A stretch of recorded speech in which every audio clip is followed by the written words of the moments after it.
السلام علیکم ورحمۃ اللہ وبرکاتہ۔ لائیو آنے کا مقصد یہ ہے کہ بہت ہی آج فتنوں کا دور ہے، اس فتنوں کے دور میں آج امت مسلمہ لکھنا پڑھنا ہے تو چھوڑ ہی دیا ہے، خاص کر کے دین اسلام کی باتیں، دین کی باتیں یا دینی دعائیں سیکھنا یاد کرنا بہت ہی مشکل پیش آتی ہے۔ اس لیے کم سے کم روزانہ ایک دعائیں، چھوٹی چھوٹی دعائیں یاد کرنی چاہیے تاکہ نماز کے بعد بھی انسان پڑھ سکے اور اس کو اللہ کے سامنے مناجات کر سکے اور مانگ سکے۔ آج ہمیں دعا مانگنے کا سلیقہ اور طریقہ ہی نہیں ہے۔ اس لیے حضرت حماد بن حنیفہ رحمۃ اللہ علیہ سے ایک روایت ہے، وہ فرماتے ہیں کہ میرے والد حضرت امام ابو حنیفہ رحمۃ اللہ علیہ، نعمان بن ثابت، امام ابو حنیفہ رحمۃ اللہ علیہ، انہوں نے خواب میں 99 مرتبہ اللہ تعالیٰ کے دیدار کیے تھے، 99 مرتبہ اللہ رب العزت کی زیارت کی تھی۔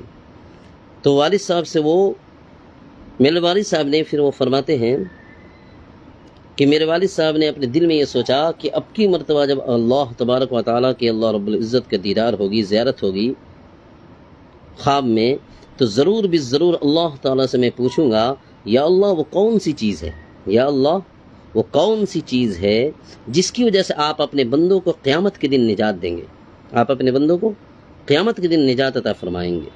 چنانچہ اللہ تبارک و تعالیٰ نے پھر حضرت امام ابو حنیفہ رحمۃ اللہ علیہ کو یہ شرف حاصل کیا ہوا انہیں، اور انہوں نے اللہ تعالیٰ سے پھر یہ پوچھا بھی، خواب میں جب زیارت ہوئی اللہ تبارک و تعالیٰ کی جب 99 مرتبہ، تو اللہ تبارک و تعالیٰ سے انہوں نے یہ پوچھا بھی، تو اللہ تبارک و تعالیٰ نے یہ فرمایا کہ جو شخص صبح و شام مغرب کے بعد اور فجر نماز کے بعد یہ دونوں وقت میں یہ دعا پڑھے گا اور یہ کلمات کو پڑھے گا، اللہ تبارک و تعالیٰ اس کے قیامت کے دن نجات عطا فرمائیں گے۔ مغرب کے بعد پڑھنی ہے، اور مغرب کے بعد نہ ہو سکے تو کم سے کم عشاء کے بعد، عشاء یا مغرب کے بعد اور فجر نماز کے بعد 2 وقت اگر یہ پڑھے گا تو اللہ تبارک و تعالیٰ اسے نجات عطا فرمائیں گے۔ وہ کلمات کیا ہے؟ بہت ہی آسان کلمات ہے۔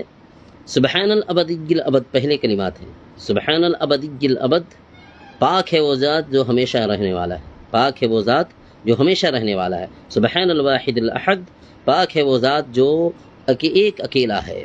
سبحان الفرد الصمد، پاک ہے وہ ذات جو تنہا ہے، بے نیاز ہے۔ سبحان رافع السماء بغیر عمد، پاک ہے وہ ذات جو بغیر ستون کے آسمان کو بلند کرنے والا ہے۔ سبحان رافع السماء بغیر عمد، پاک ہے وہ ذات جو بغیر ستون کے تمام آسمانوں کو بلند کرنے والا ہے۔ سبحان من بسط الارض على ماء جمد، سبحان من بسط الارض على ماء جمد، پاک ہے وہ ذات جس نے ٹھہرے ہوئے پانی کو زمین پہ بچھا دیا ہے، ٹھہرے ہوئے پانی پہ زمین کو بچھایا ہے، ٹھہرے ہوئے پانی پہ اللہ تبارک و تعالیٰ نے زمین کو بچھایا ہے۔ اور اس کے بعد کی کلمات ہیں، سبحان من خلق الخلق فاحصاهم عددا، سبحان من خلق الخلق فاحصاهم عددا، پاک ہے وہ ذات جس نے تمام مخلوقات کو پیدا کیا، پس اگر ان کو گن کر شمار بھی کر لیا، جس نے تمام مخلوقات کو پیدا کیا ہے ان کو گن کر شمار بھی کر لیا ہے۔